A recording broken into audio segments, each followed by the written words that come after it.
Hello everyone, today I'm gonna cook beef with radish.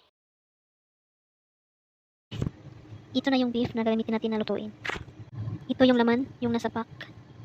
Tapos ko na nahugasan yung beef. Blanch the beef to remove the impurities. After pakuluan, hugasan ito.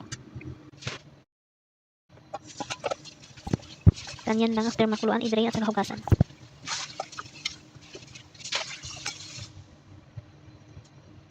Ito yung panghalo natin, oyster sauce, choho sauce at saka dark soy sauce. Then mag-start na tayo maluto, maglagay ng mantika sa kawali. And then ilagay na yung ginger na slice. I-fry lang ng konti. And then maglagay tayo dito ng 2 teaspoon na choho sauce. And then i-fry din ng konti.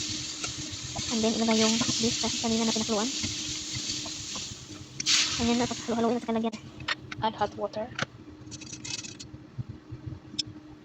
Then lagyan ng 2 tablespoon of dark soy sauce.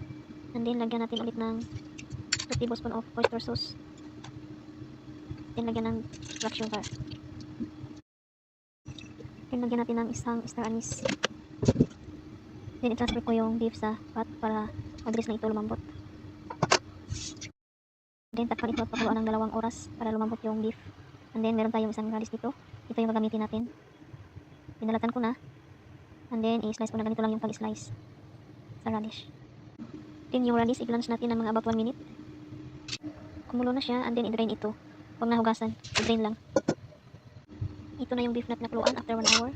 Ilagay natin yung radish. And then pakuluan ito ng mga about 1 hour para lumambot yung radish. After 2 hours, it's done. Thank you for watching. It's ready to serve.